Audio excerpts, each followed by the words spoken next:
Hey folks, welcome to week 5 of WebD 173, the e-commerce course. This week we want to focus on two different things. One is what a model view controller is and what that paradigm means. There's a reason why we use OpenCart in this course as the bulk of our processing, and that's because it is a model view controller system. Now, what does that mean? Well, you're about to learn it, but why is it important? That's because most systems with companies are going to be model view controller. WordPress's model view controller, Drupal's model view controller, and without telling you exactly what that is now and stealing my thunder from the lessons, it's something you're going to want to know because in your resume now you can say MVC experience because I'm making you do things with OpenCart. So,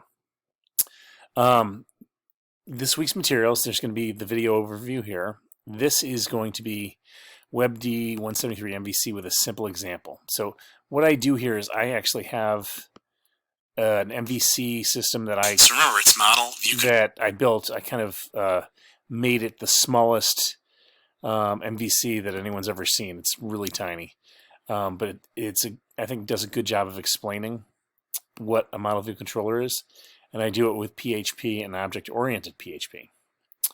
So this is the code for that video right here, the MVC demo, and it's something called Tiny MVC that I'm giving you. So these two things are for the people who are comfortable with PHP and MySQL. There is no MySQL in this, but take a look at it so you understand it. And then I follow it with a tour of OpenCart's MVC system. And this is an article on the MVC of OpenCart.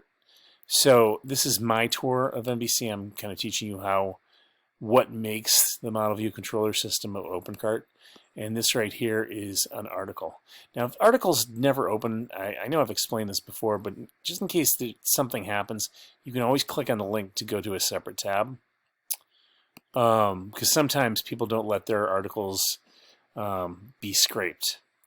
All right, so the other part of this week is the deliverable. And what we want to do is have you do a wireframe of the home page of your project. So whatever it is, so far we've done ideation, we've installed OpenCart, we've added categories and products. Now it's time to wireframe. So a wireframe is expected to be in your portfolio.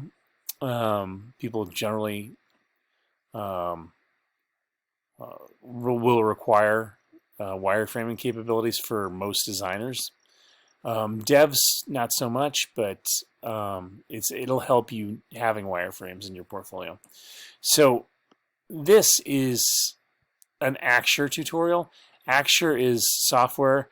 Now you can grab the Axure and download it.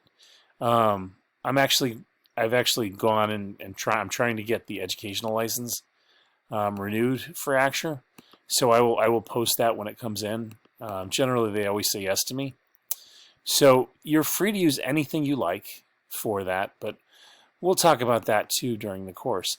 Now, you can use Adobe XD. That's an excellent wireframing tool, or even one of your choice. I will say that, and this is inside the Axure here, don't use Balsamic if you're going to use their Comic Sans Serif font.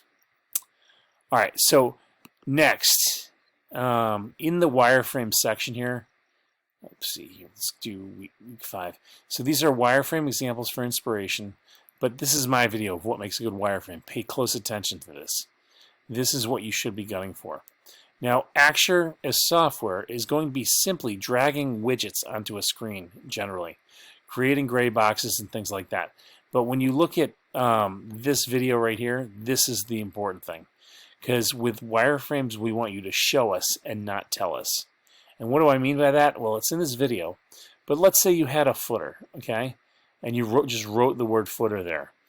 Everything on the wireframe is what we think will be there. So I want you to put these things literally, like this is popular articles. I will believe that there are popular articles in there. Okay, so that's you can use lorem ipsum, but only in places, areas where I know what you're doing. So when I look at your wireframe, I'm going to treat it like a client. I'm going to ask questions. I'm going to, sign off on it. If I don't know what something is, I'm just going to send it back to you, and you're going to redo it, and then you're going to send it back to me so I can sign off on it. Now, the thing about wireframes is you want to get that sign off so you can go into production. That's an important part of this. So every delay is going to cost you money in the real world. So please show and don't tell.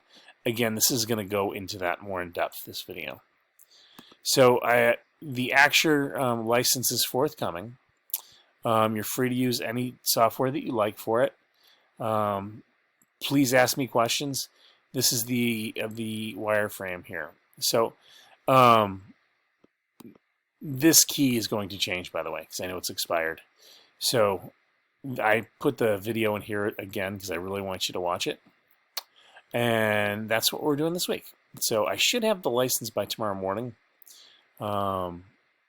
That said, you can always download the trial version, and you get a month trial for that. Anyway, moving forward, I'll be available this week again. We're going to be doing another meeting, I believe. We're going to do Tuesday night again.